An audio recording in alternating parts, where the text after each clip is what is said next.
So you're planning a trip to Machu Picchu. That's amazing. It's an absolute dream trip.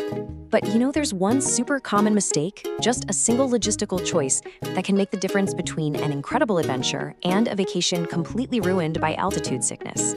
Let's get into the one little tweak that's gonna save your entire trip. This right here, this is the classic mistake. It seems so logical, right? Fly in, check in, start exploring. But trust me, it's a trap, and it can derail your trip before you even get started. So why is this such a terrible idea? And more importantly, how do you avoid it?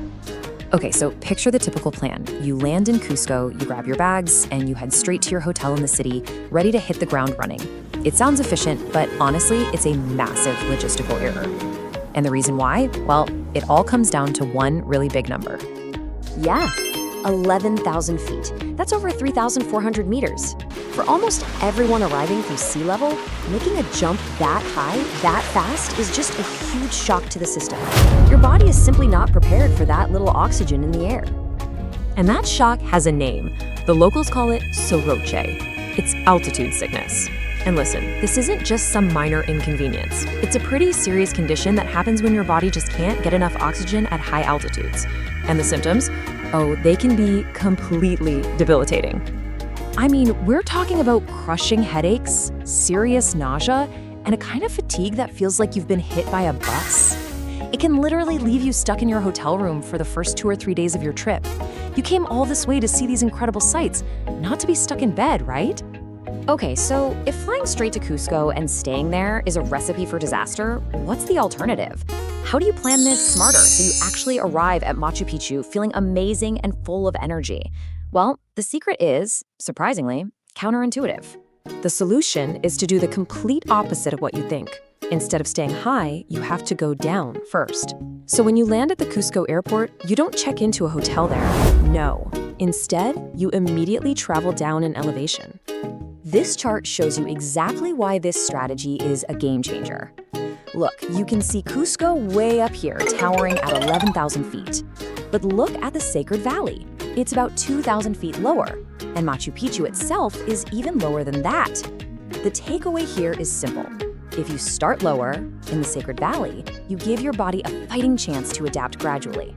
Starting in the Sacred Valley means your body gets to acclimatize gently. You'll literally breathe easier, you'll sleep more deeply, and you'll have so much more energy for exploring. Plus, you get to spend those first couple of days checking out incredible local markets and sipping on mate de coca, which is the traditional coca tea that genuinely helps with the altitude. So here it is, the perfect sequence.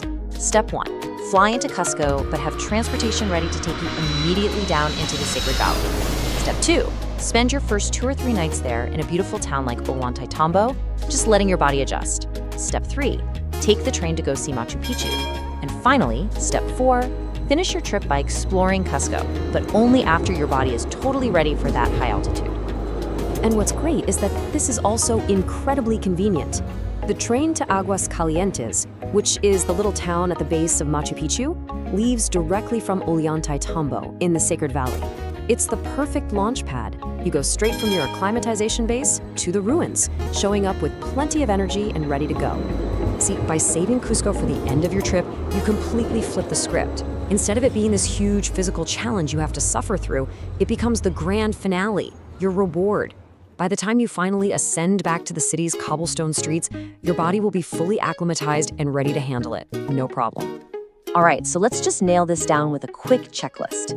First, when you're booking, book your first few nights in the Sacred Valley. Think Ollantaytambo or Urubamba, not Cusco. Second, arrange your airport transfer in advance to take you there directly. Third, get those train tickets booked from Ollantaytambo. And finally, save your Cusco hotel for the very end of your trip. It's that simple. So when it comes down to it, you just have to ask yourself this question. Planning your itinerary with this one sequence change is the difference between an exhausting trip and the absolute adventure of a lifetime. By descending first, you set yourself up to truly ascend and enjoy one of the most magnificent places on Earth. If life far and wide, let's take flight. See the world's wonders day and night. From sandy beaches to mountain peaks, every adventure a memory we keep. Join the journey, share